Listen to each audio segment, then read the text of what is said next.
Kalau apa yang kita belajar adalah contohnya dalam gambaran yang 8,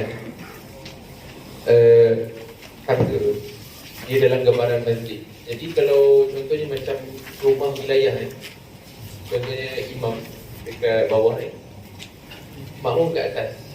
Jadi solat ni kira tak sah tau macam mana. Contohnya Orang imam ni solat di bawah dan ada makmum kat atas. Dia punya ramai lah orang. Jadi yang makmum kat atas ni kira sebab tu tak sebab sama ada seorang yang dia wajib tak. Jadi makmum yang kat atas tu tak patutlah turun ke bawah.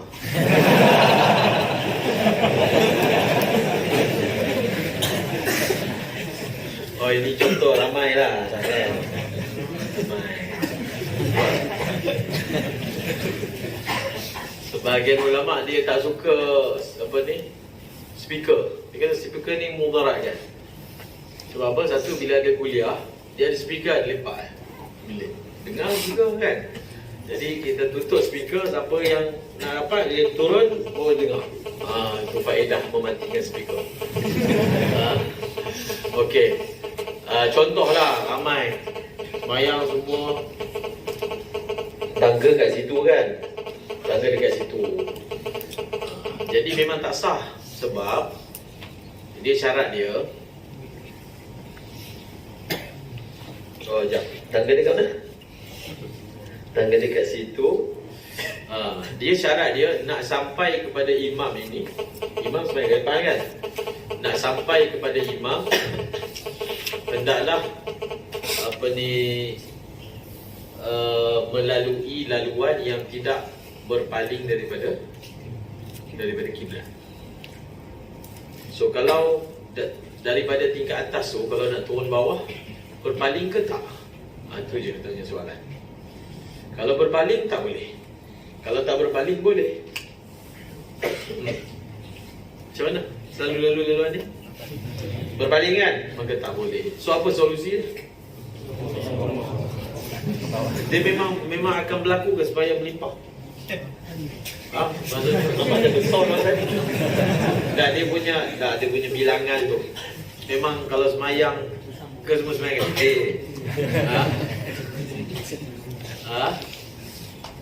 setiap 5 waktu memang bawah ni penuh sebenarnya.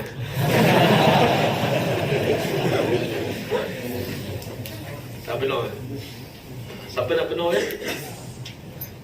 Siapa nak penuh kan? Saya lah jawab. Saya. Okey, itu jawapan dia. Kalau ada majlis dia membawa kepada ramai, solusi dia kita semayang setiap tingkat. Sebab memang berlaku. Kalau kita masa kita buat istimewa, ada setengah keadaan posisi tu menyebabkan memang tak boleh nak connection. So apa solusi? Solusi dia, tempat yang tak boleh connection, kita buat jemaah asing. Kita buat jemaah asing supaya dapat semayang yang sah. Jadi contohnya ramai semua datang rumah wilayah, ada majlis apa tahu, kemudian nak semayang penuh. So susun setiap tingkat tu buat jemaah yang asing dan diletakkan imam di posisi yang munasib. Okey, baik. Apa dia? Tak perlu. Jemaah baru. Okey. Maksudnya setiap tingkat tu imam yang berbeza. Ya. Kan tak boleh. Kalau tak boleh attach, kita akan setiap tingkat jemaah yang lain. Itulah solusi dia. Lebih baik daripada tak sah langsung kan.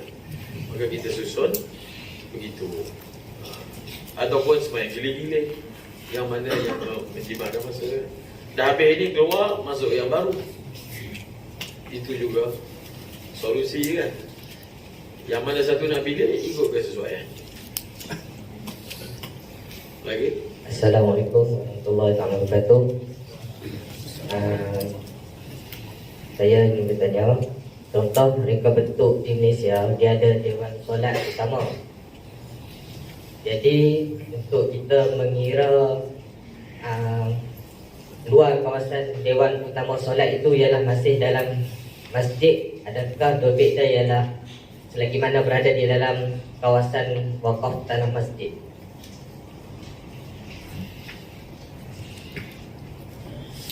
Contohnya adakah di luar koridor masjid itu masih juga masjid atau tidak? Allahumma salli. Dia wakaf sebagai masjid, wakaf untuk masjid, so dia benda yang lain. Kalau kita perhatikan, dan saya pun perhatikan, kita tengok masjid kat Mesir ni, dia masjid ni, dia memaksimalkan semua kawasan. Sebab tu tak ada tanah kat luar. Sebab bila kawasan tu diwakafkan sebagai masjid, setiap inci tu adalah masjid. Mana boleh buat tandas? Kan? Tandas bukan masjid. Masjid tu orang sembahyang. Okey? Pasal tak? Parking pun tak ada. Ada parking kereta? Sebab kereta tak ada, kan? Kurang. Orang Malaysia satu orang 2 biji kereta, kan? Parking. Tengok, mana? Masjid-masjid ada parking? Tak ada. Masjid Azhar? Tak ada. Masjid lain? Tak ada. Mungkin masjid mana yang parking besar sikit? Kat sini? Maksudnya tidak ada uruh macam tu. Sebab kita kalau buat masjid tak ada parking, memang insya-Allah dia marah. Apa buat masjid tak ada parking? Betul tak? Itu memang berbeza. Cuba kita perhatikan.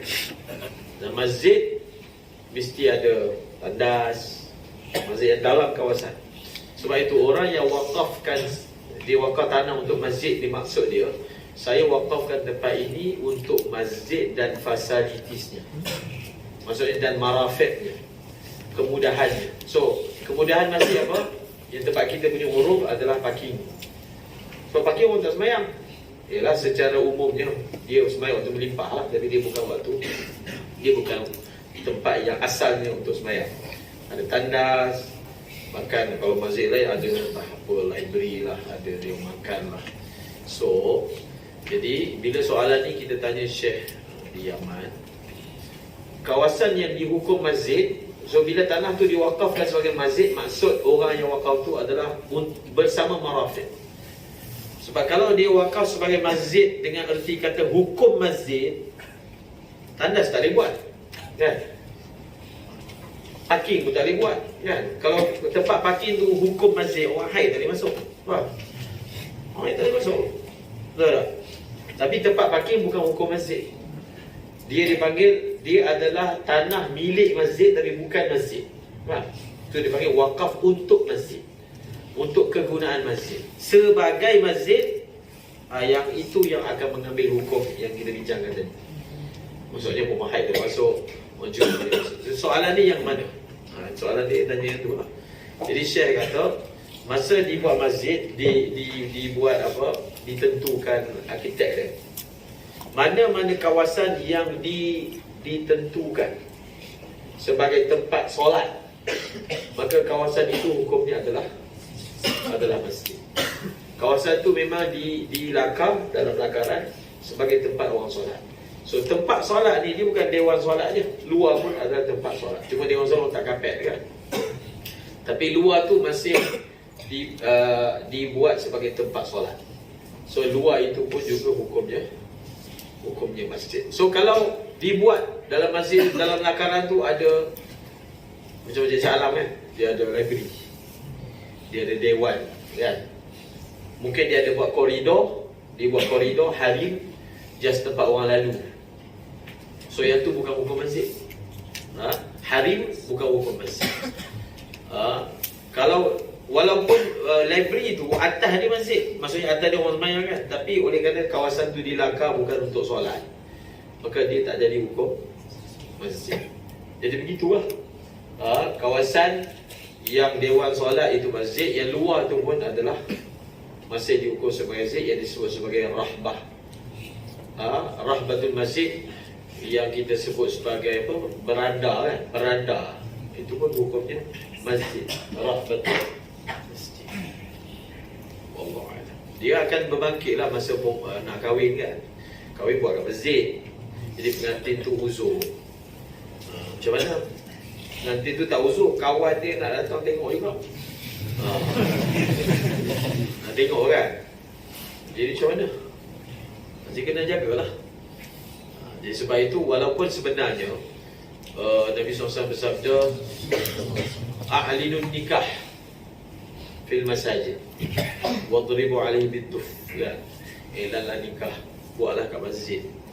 Tapi kalau melakukannya di masjid boleh mendatangkan mafasid yang kita jangka lah, lebih baik tak buat kat masjid. Buat dekat tempat lain yang bukan masjid. Dia memang asalnya adalah ada saranan tu buat nikah dekat masjid, tapi ni kan sunat. Kalau dengan kita nak buat sunat nikah kat masjid tu timbul mafasid yang lain, maka yang mana? Takkan nak buat mafasid ni semata-mata nak segera nikah kat masjid kan. So lebih baik buat untuk mengelakkan tu. Kalau nikah tu sendiri beza masjid, InsyaAllah.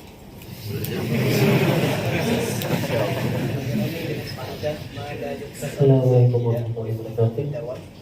Pada masalah keadaan makmum yang terbatal solatnya ketika mana makmum beriktimad pada lutut, yang hal keadaan lutut makmum melebihi tumit imam. Apa dia?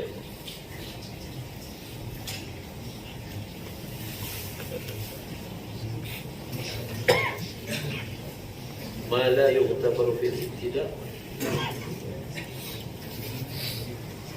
Ni dia tulis terbalik ke apa? Ma la yughtafaru fil ibtida' wa yughtafaru fil dawam. Yughtafaru fil dawami ma la yughtafaru fil ibtida'.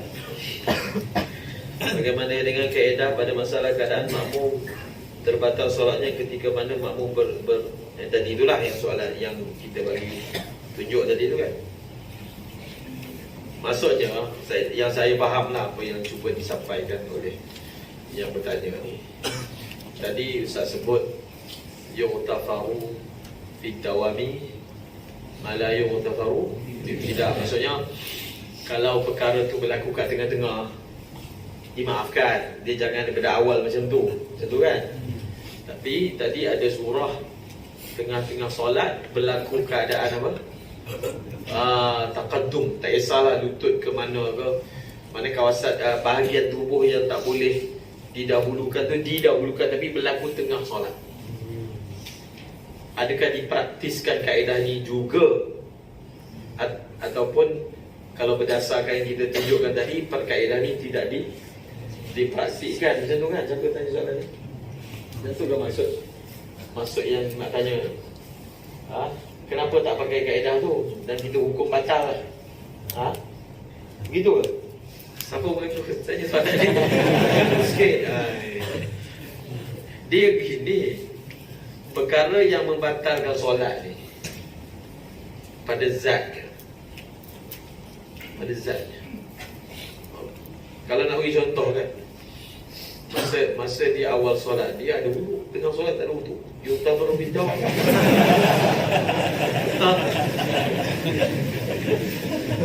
Yu'tabaru bid'ah juga kan? Mala yu'tabaru, jadi tidak. Tak. Kemudian syarat. Apa beza syarat dengan rukun?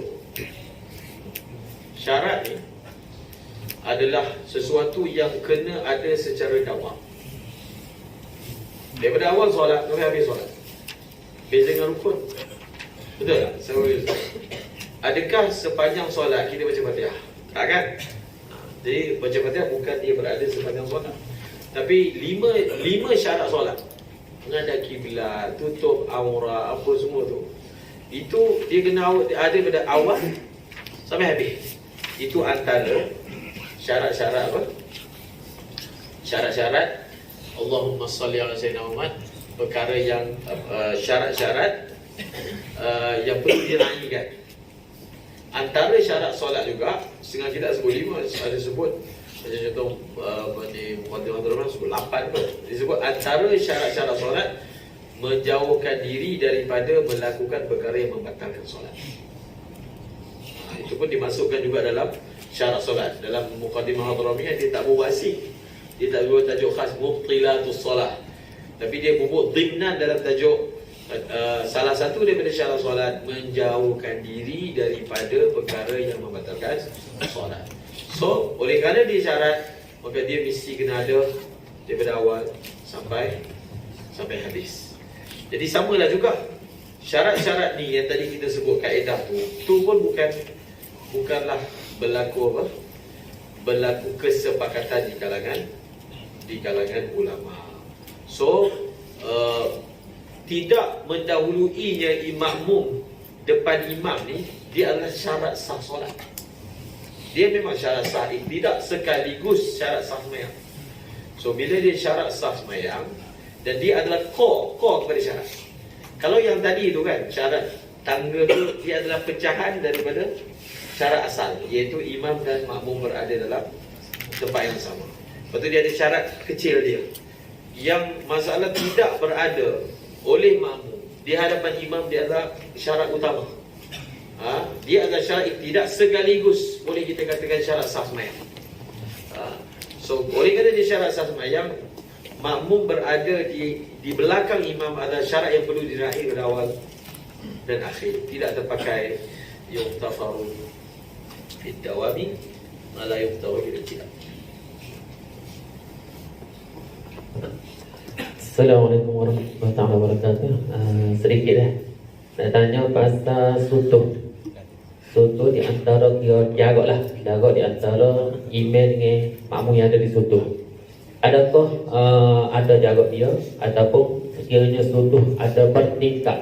Lagu mana pula? Saya tak dengar ni.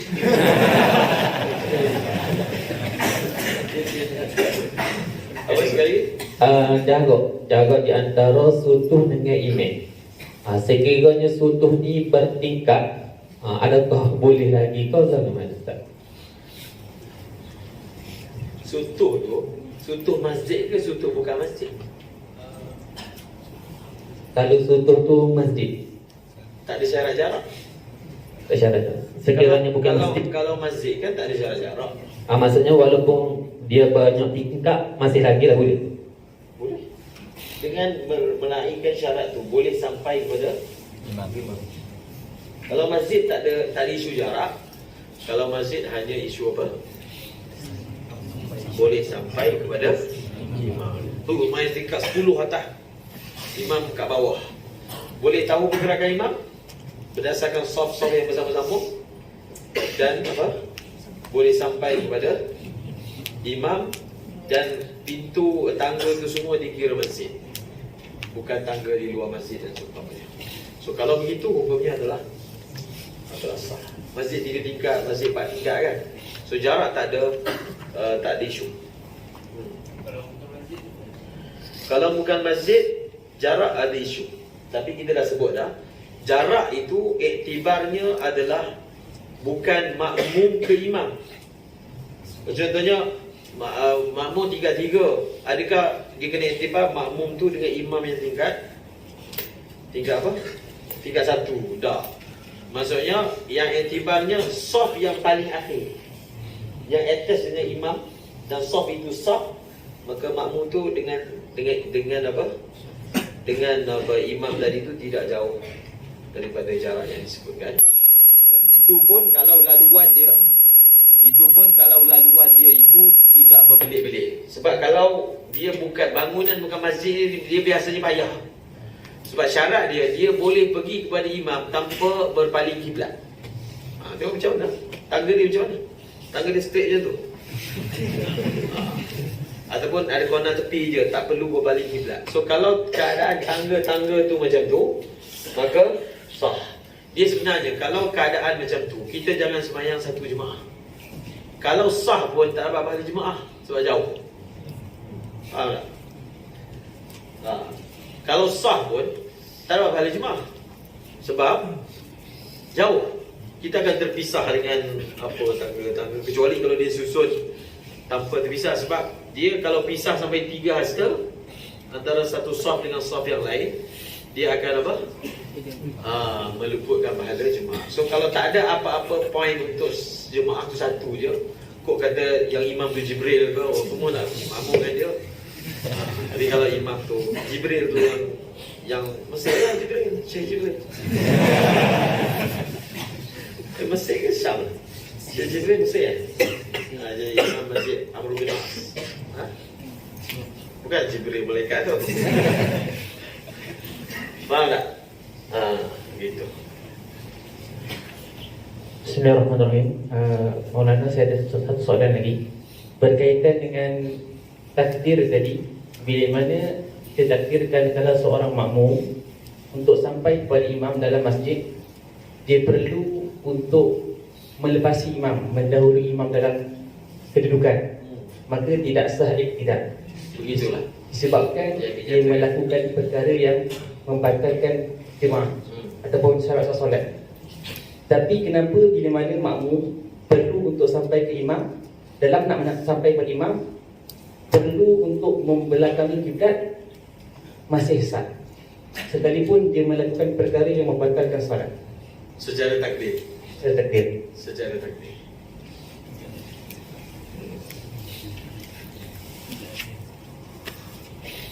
Saya tak pernah jumpa sebarang jawapan lah.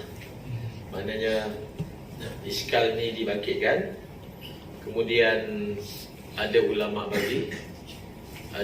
bagi jawapan. So kalau saya jawab ni, tak ada lagi kitab lah, Al-Hati.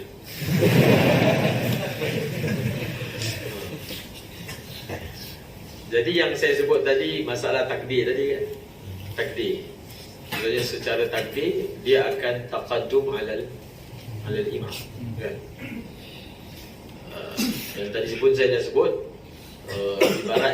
ibarat itu kita temui dalam suar ni lah, yang tak silap Basaudan ke depan nanti ada tulis ta'liq tu. Dan benda tu diberi tambih oleh Allahumma salli ala Syekh Al-Toha.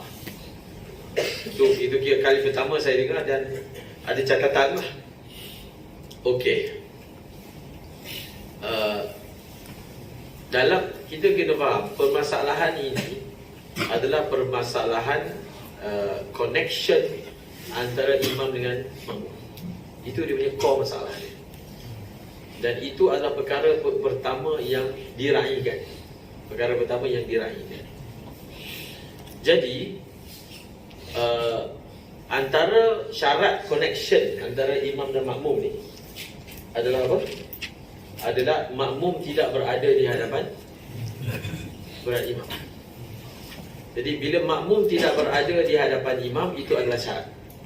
So ia perlu diraihkan sama ada bil fi'il ataupun bil quwwah. Bil quwwah tu maksudnya secara takdir. Sebab syarat yang ketujuh ni adalah kita nak supaya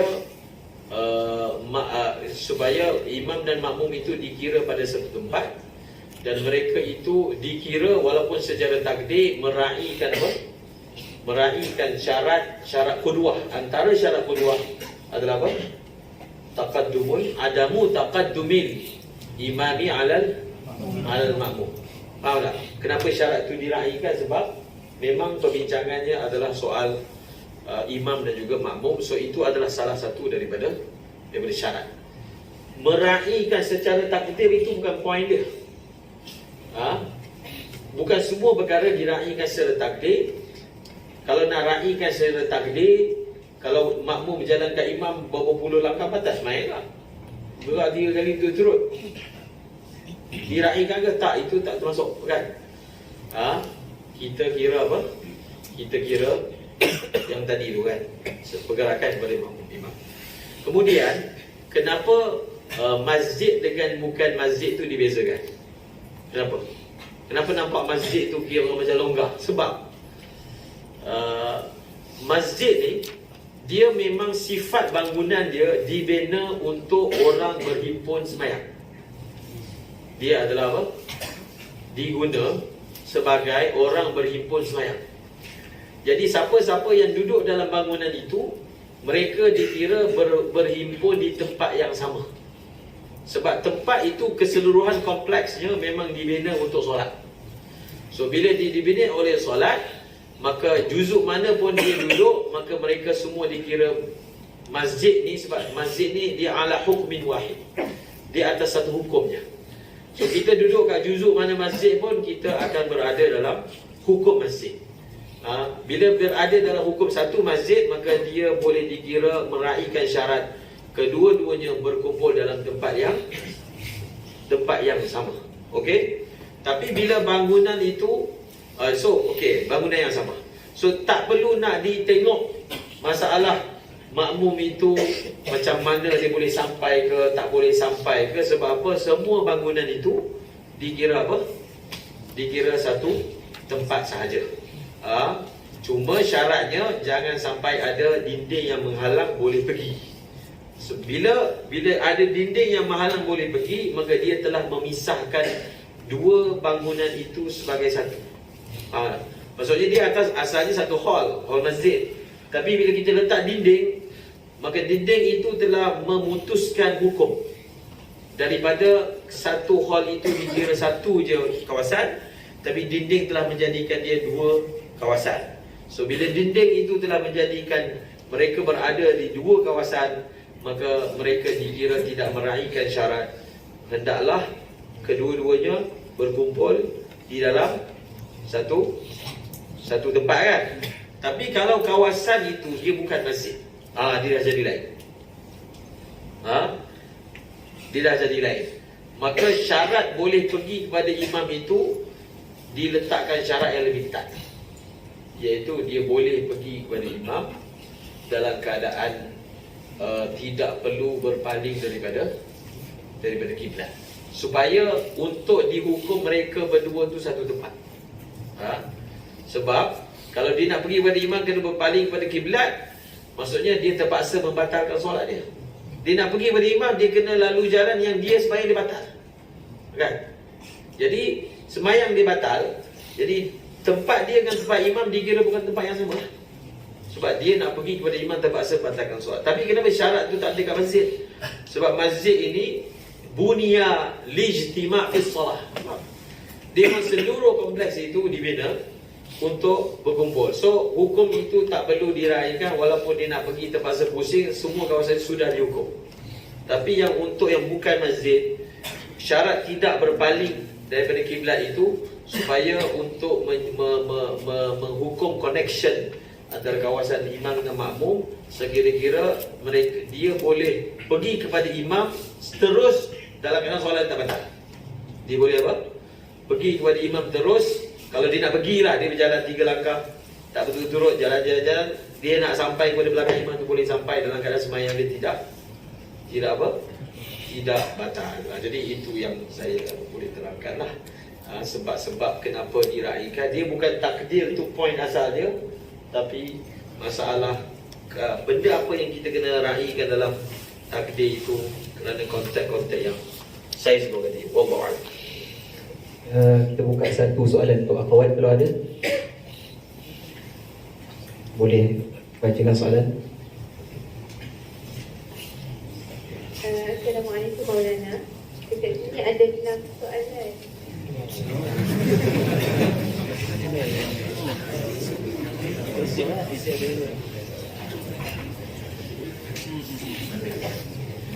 Tanya satu soalan. Sebab ada program next week. Maulana, boleh ke kalau kita solat separuh badan atas sikit dan separuh badan dekat bawah, maksudnya tempat berbukit, solat jemaah?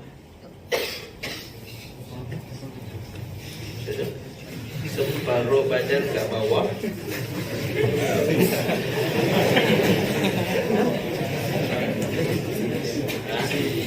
separuh badan kat atas, separuh kat bawah. Maksudnya solat dekat kawasan yang berbukit. Okey. Kedudukannya tak Oh, kan separuh badan kat bawah, separuh kat atas.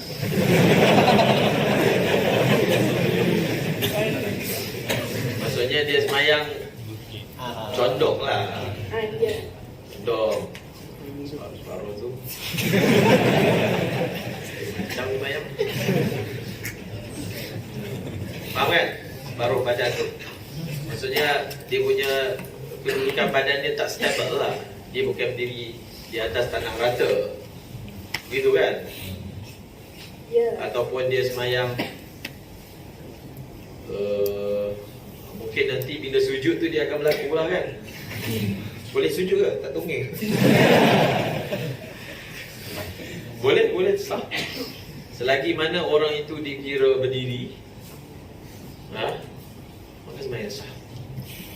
Orang yang semayang macam tu, dia kira berdiri ke tak berdiri? Berdiri ke tak? Sah. Tapi dia akan jadi isu masa dia sujud. Kalau semayang jenazah sah. Sebab apa? Bila sujud kan, contohlah ni bukit tinggi macam ni, kita berdiri kat bawah ni kaki.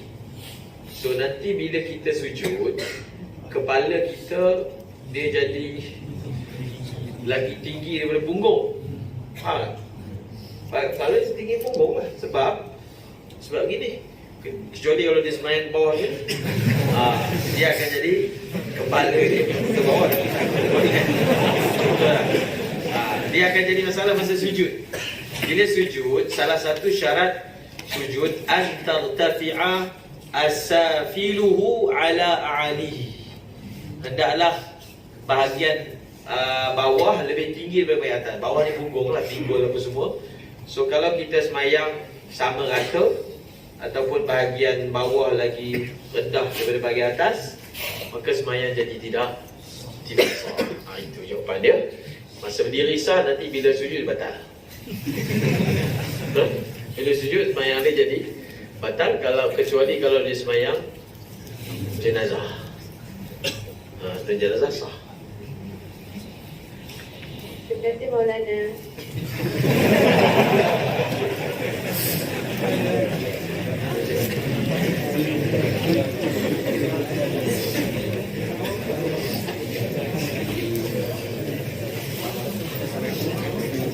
Terima kasih diucapkan kepada